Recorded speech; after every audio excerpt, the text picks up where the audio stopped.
Milwaukee Bucks fans have every reason to be concerned right now regarding the series against the Indianapolis Pacers in the NBA playoffs. So let's talk about it. A couple things happened last night in Game 2 that are pretty big red flags, in my opinion, for the Milwaukee Bucks if they want to win the series and keep moving on in the playoffs. So let's go ahead and let's look at some of the game footage from last night and actually talk about it. So if we let it play here, watch this right here. You see that? Let's do this again. I saw this play probably 25 times last night. We have a guy who has the ball up top. We have Chris Middleton coming down. It was either Chris Middleton or Bobby Portis. So they try to do this too. They have a guy coming down. The Pacers defend it really well. They throw this ball high and try to get it over the top to a guy who's not open. And the Pacers get their hands on it. Oops. And the Pacers get their hands on it, right? In this instance, Middleton's able to keep the ball, move it around. Brook Lopez hits an open three. But there were many times last night where that ball was a turnover. And quite frankly, you can't be doing that. This right here is something that the Bucks, in both Game 1 and Game 2, completely went away from, and that is Dame Lillard getting his shots.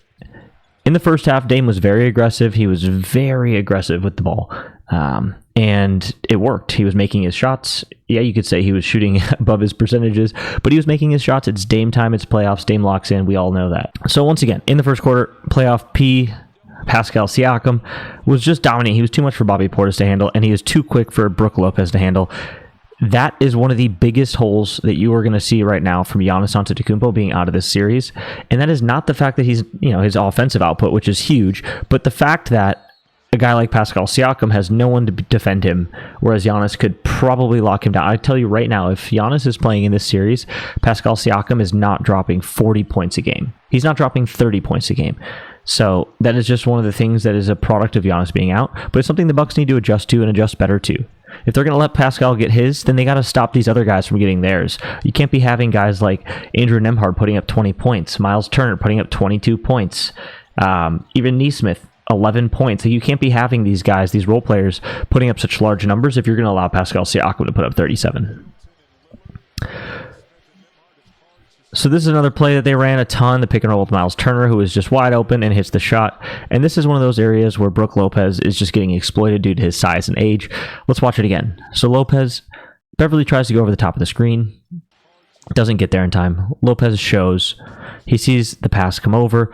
Nobody rotates over on Turner, who's just wide open. Dame comes, but he's a little too late. He flashes back out to Nembhard, and Lopez is just flat-footed, leaning backwards. Miles Turner pulls up. Easy wide open jumper at the free throw line. It's going to happen every time. It happens every year in the playoffs with the Bucks with Brook Lopez. But Lopez at least made up for it with his shooting going 6 for 7 from 3 tonight. You cannot expect that from him every night. You got to capitalize on nights like that when that happens. One of the things that was really disappointing for the Bucks when you look at the box score here, Bobby Portis, 14 points only. Chris Middleton, only 15 points. If the Bucks are going to win this series without Giannis, they need at least 3 guys in the 20-point figure mark against this high-powered Indiana Pacers offense. They got Dame at 34, which is great, but he, once again, in the second half, did not do much. And then you have Lopez at 22, which is a great performance from him, probably his ceiling type of performance in the playoffs. You can't have guys like Middleton going 6 for 14, 1 for 3 from 3, scoring only 15 points. He has got to be more involved offensively. I understand he was playing through a little bit of an injury last night, but that is just something that you cannot have as a Bucks fan, as a Bucks player or as a Bucks fan. Middleton only at 15 points. He has got to play better. Another thing that I saw in the box score that really jumped out, as we all know and watched the game last night, 55% from the field for the Indiana Pacers, and their fourth quarter shooting was absolutely lights out. Guys like Nembhard going 8 for 11. Miles Turner going 9 for 15. It's just something that, one of those games where they just could not be stopped. In the fourth quarter, when they started making that run after the Bucks had closed it to a 1-point game late in the third, guys like Nembhard just could not miss. Even you had Ben Shepherd, 3 for 4, 2 for 3 from 3. Those were daggers, just making every shot a product of not only, being wide open, but just great shot making. And I want to jump into that real quick, into that fourth quarter. You'll notice Dame goes in for something here. Brook Lopez gets an easy bucket. This is one of the few buckets they had early on in the fourth quarter. But look at how easy this is for the Pacers. So much ball movement. The ball's moving all over, and look at that. This is something that you just cannot have. Brook Lopez has got to be better here. He has got to be better here defensively. Ball swings out, right? Brook is stuck in the paint right here. There's 4 Bucks defenders guarding one guy with the ball right now. 4 on one guy with the ball. And for what? I have no idea. It's Nesmith. It's Aaron Nesmith. It's not like it's a superstar. Anyways, they swing the ball around. Brook Lopez is still flat-footed in the paint. There's nobody coming this way. I don't know what he's doing there. He's still flat-footed in the paint. And then the ball swings over to a wide-open Miles Turner, who shoots most of his shots from 3. He's a 3-point shooting center. Anyways, Brook Lopez slowly tries to rotate out. Can't get there in time. He has about 6 feet of separation. Wide open. This is shooting practice for Miles Turner. Gets it. Yeah, that's just... It's extremely concerning if you're a Bucks fan to watch those defensive rotations. Another thing here. Pascal Siakam. We have a guy like Pat Connaughton guarding Pascal Siakam. I understand the Bucks are playing small here. Bobby Portis is the biggest man on the floor. But I do not understand why a guy like Pat Connaughton would be in the game defensively against Pascal Siakam, and why he's allowing him to have the space between the hoop and he's on the outside of him. I don't understand why that would be the defensive positioning for Pat Connaughton there. But it was. And Pascal gets it in there. There's no one rotating over to try and help. Dame is too small. And he goes up for an easy layup. This is what we saw the entire fourth quarter from the Bucks. Just a complete collapse defensively. Once again, that was just a great play by Siakam there. But let's look at it one more time. Pascal comes in. Dame goes for the quick steal. He can't get it. Bobby Portis has to rotate over because now Pascal's open, going towards the hoop, which is the right play from Bobby. Wide open Miles Turner, since nobody is over there because Bobby had to collapse in. And it's an easy three-pointer. That is just a product of Dame being too aggressive defensively and also having a guy like Dame guarding Pascal Siakam who's got almost a foot on him.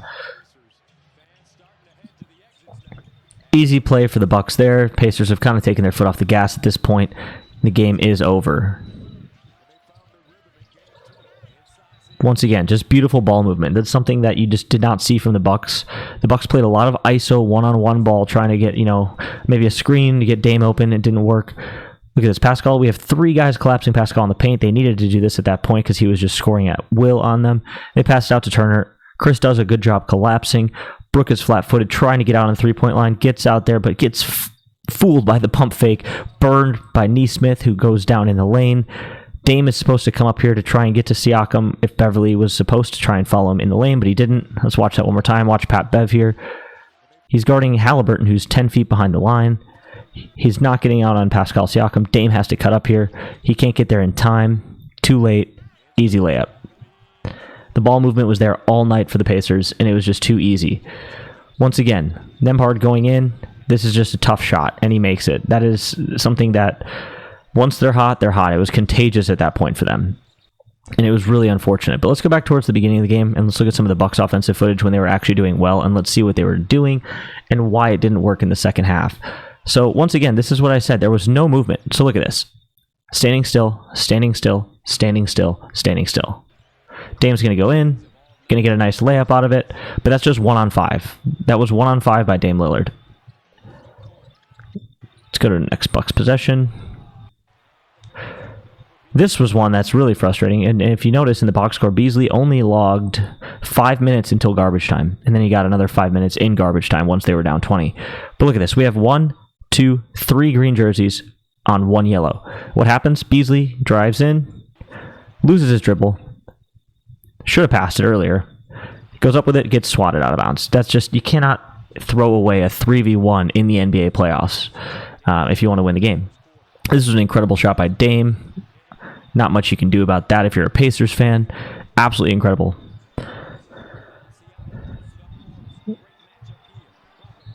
That's one we already saw, but let's keep going through this real quick.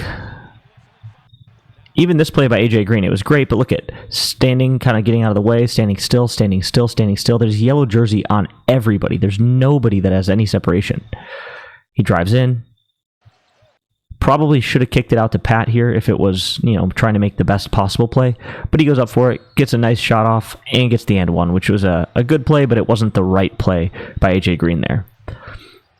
Here we go. We try to set a screen. Look at this. 1, 2, 3 yellow jerseys on him. He could have easily slipped that over to Bobby, but he takes the shot, and he makes it. It's Dame Lillard. We can live with that. I am very okay with Dame doing that. We needed to see more of that in the second half, which the Bucks just did not do at all. Once again, let's look at this. Standing still, standing still, standing still in the corner. 2-man game. It works out. Middleton gets it into Bobby. That was a good play by passing it off to Chris because they were just going to blitz Dame like they were doing the entire game.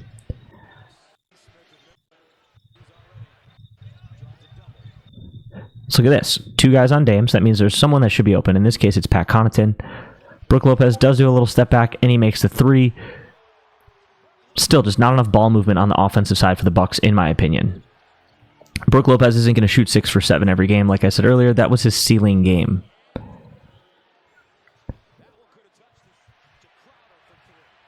This is another thing you can't have. Let's look at this. He has 8 feet of separation. This is shooting practice for a guy who the Bucks gave 5 second-round picks to get. And what does Jay Crowder do? Jay Crowder goes in 15 minutes, 0 for 3 from the field, 0 for 2 from 3. And both of those threes were wide open shots. Look at this, 8 feet of separation. This is shooting practice. You have to make a shot like this in the playoffs. Pascal does a good job of coming out and clearing and trying to get in his face a little bit, but still, this is an NBA player who should make this shot, and he misses it. Pat Bev gets the offensive rebound, which is great, makes the right play, passing it back out to Dame, who's wide open and is going to hit that if you leave him that wide open. It was a good break for the Bucks to get that offensive rebound. Good stuff from Middleton there, getting open, but one of the things that I noticed on this play that I did not really like about the Bucks, 1, 2, 3 green jerseys in the matter of a 3-foot radius. Right? Like, they're just way too clustered and way too cluttered in one spot. You do have 2 guys open, or 2 guys outside, but they're both defended really nicely. Middleton does get in the middle of this, gets a little bit of confusion out of it because Miles Turner doesn't really know what to do. Siakam doesn't really know what to do. Siakam tries to break off onto Lopez because he thinks that Nesmith's coming out. He could pass it over to Bev if he wants, but then Nesmith kind of leans that way. And Miles Turner and Siakam both rolled with Brook, which was a nice play by the Bucks to have that happen. And that's automatic for Money Middleton. That's just automatic. But that's something you need more of Middleton from, and we just didn't get it. On this play, defensively, another breakdown by the Bucks.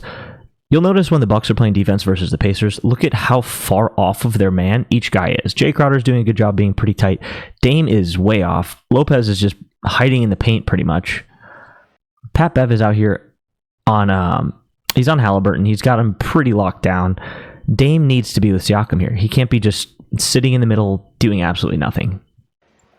And that's what he does. He's standing there flat-footed, wide open passing lane on the guy that he was supposed to be guarding. Middleton tries to get over, it was just too late, and then Siakam with an easy layup. It's just the difference defensively between the Bucks and the Pacers is incredible. Look at this. Turner is up on Lopez out on the three-point line. If this is the other way around and the Bucks are playing defense, Lopez is back here in the paint. He's up on Dame at the half-court line. He is up on Crowder on the outside of the three-point line. He is up on Beverly up on the three-point line. He is up on Middleton on the three-point line. They are on their man like glue. There's nobody just camping in the paint. Dame makes a great shot here, but that is what I'm talking about in the difference defensively that you'll notice. Look at this one once again. Dame 10 feet off of Nembhard. We have now a switch where Jay Crowder is on Halliburton, which is a mismatch, and you have Beverly on Turner, which is another mismatch. He passes it out to Siakam, brings it into the lane, kicks it out to Nembhard. Once again, wide open shot. Dame is just not on his man enough. And in this case, this is a product of Turner setting a great screen on Brook Lopez, and Beverly, I don't really know why he's facing the Bucks bench at this point and looking that way when the ball's coming through the middle of the lane, but he is. He tries to turn back, doesn't get there in time. Brook Lopez does a good job getting over the top of Turner to try and disrupt Siakam, but it just leaves Nembhard wide open. Siakam makes a great read. It's just easy money. So it's just one of those games where the Bucks just did pretty much everything wrong that you could do. The Pacers did everything right that you could do. Once again, Lopez just sitting in the paint. He is way too slow. He's too flat-footed. He's too old to be able to defend some of these bigs who can shoot the ball. Doesn't get out in time. Look at that. 10 feet of separation. And even on the closeout, he's so slow with it. So slow with it. Siakam wide open. 3. It's just too easy. It's just too easy. An NBA team in the playoffs, they're going to exploit that all game long.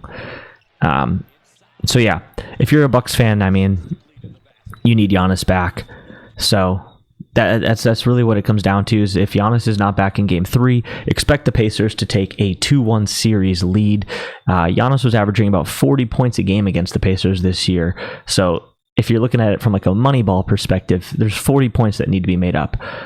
Dame is going to make up probably about 10 above his average. As you see here, he's at 34 and 35 in game 1.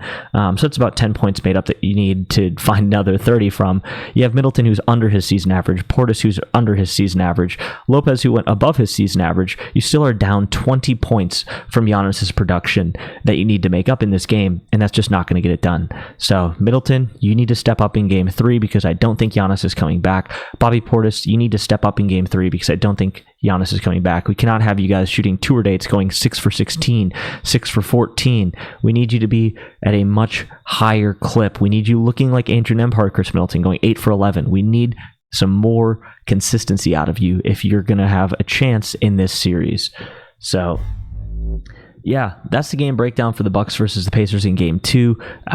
If Giannis comes back, I do think that the Bucks can still take this series, but it is not looking good right now as it currently stands, with the Bucks being too old and too slow outside of Dame Lillard to be able to keep up with this young, fast-paced Pacers team that's playing really aggressive defense. So we're going to go on to game 3 on Friday, and we're going to hope we see something better. But if you're a Bucks fan right now, like I said, I'd be a little concerned until Giannis comes back.